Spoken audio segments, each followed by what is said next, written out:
अब हमारे बीच माननीय हमारे यशस्वी प्रधानाचार्य कुछ कहेंगे 2 शब्दों में।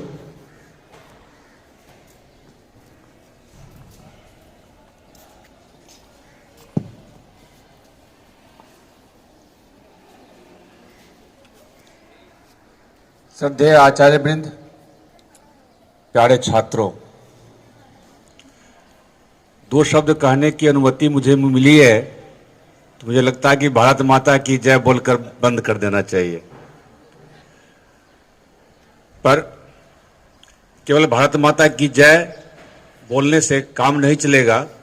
भारत माता की जय सदा हम लोग करते रहें, इसके लिए लगातार प्रयास करने की जरूरत है।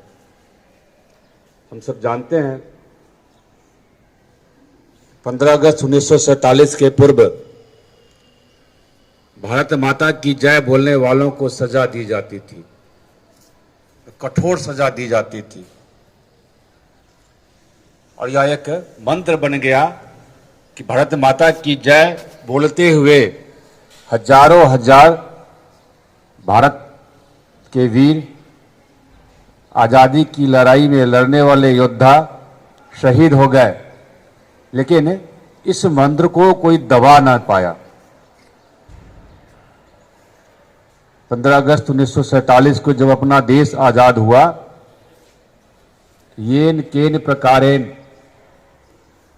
भारत का काम चलना प्रारंभ हुआ और देश तो आजाद हो गया। अपना कोई संविधान नहीं था। इसके लिए विचार किया गया कि अपने देश में अपना संविधान हो। इसके लिए कई बैठकें हुई, समिति बनी। समिति बनने के बाद यह निर्णय हुआ कि भारत का संविधान भारत की आवश्यकता के अनुरूप हो। 47 में जब देश आजाद हुआ तो उस समय अनेक प्रकार की समस्याएं भारत में थी। उन समस्याओं का समाधान कैसे होगा, इस पर विचार हुआ। उस अनुरूप संविधान हुआ। सबको समानता का अधिकार नहीं था। फूट डालो शासन करो की नीति पर अंग्रेज अपने भारत में शासन कर रहे थे। सभी वर्गों को अलग अलग बांटकर हमें कमजोर कर दिया गया। हमारे देश की संस्कृति को कमजोर कर दिया गया।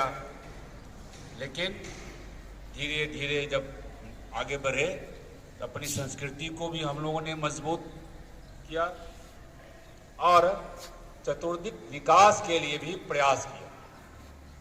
भारत का भविष्य कैसा होना चाहिए, श्रेष्ठ भारत कैसे हो। काफी चिंतन मंथन के बाद विश्व के कई देशों के संविधानों के अध्ययन करने के पश्चात 2 वर्ष 11 महीना 18 दिन के बाद एक संविधान तैयार प्रस्तुत कर दिया गया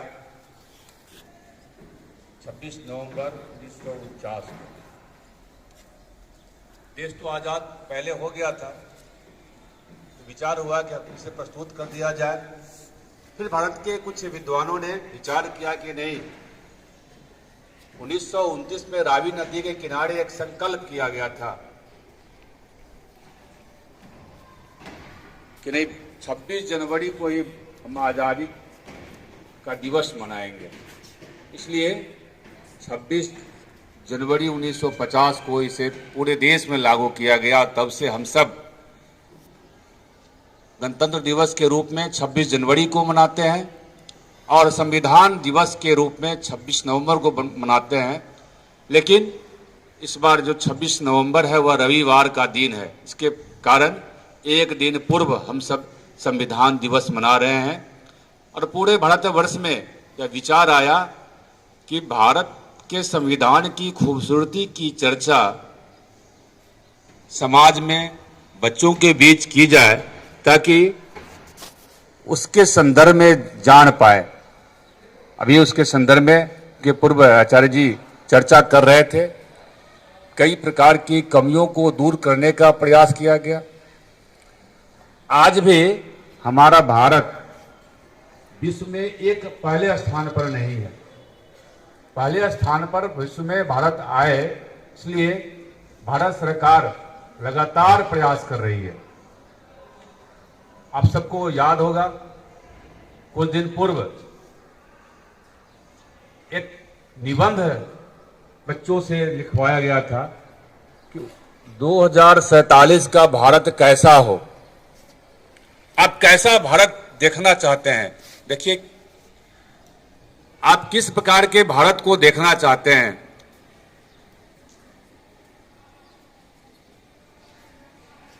ताकि आपके अनुरूप भारत हो।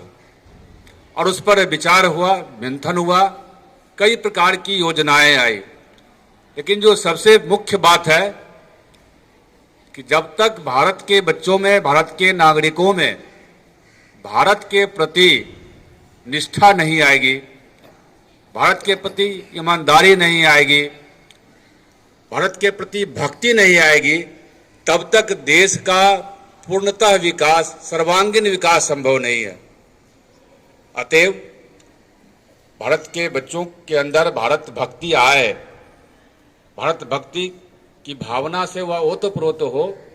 खास करके संघ और विद्या भारती के विद्यालयों में इस पर विशेष बल दिया जाता है।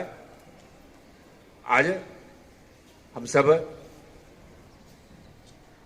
संविधान दिवस मनाने के निमित्त यहाँ उपस्थित हुए हैं और इसमें भाग लेने वाले सभी आचार्यवृंद को साधुवाद, भैया बहनों को भी धन्यवाद। अभी प्रतिज्ञा होनी है। जो प्रमुख इसके बहनें हैं यहाँ खड़ी है, अब सबको हिंदी और अंग्रेजी दोनों में प्रतिज्ञा हो गई है। तो आप लोगों ने प्रतिज्ञा में देखा होगा, सुना होगा कि भारत का संविधान की जो प्रस्तावना है वह क्या है। जब आप अभी छोटे छोटे भैया बहन आप हैं, आगे बढ़ेंगे, उस पर प्रत्येक शब्द पर जब चिंतन करेंगे, मंथन करेंगे, तो भारत का भविष्य उसमें नजर आएगा और उस अनुरूप हम आगे बढ़ेंगे। इन्हीं शब्दों के साथ मैं अपनी बात यहाँ पर समाप्त करता हूँ। भारत माता की, भारत माता की।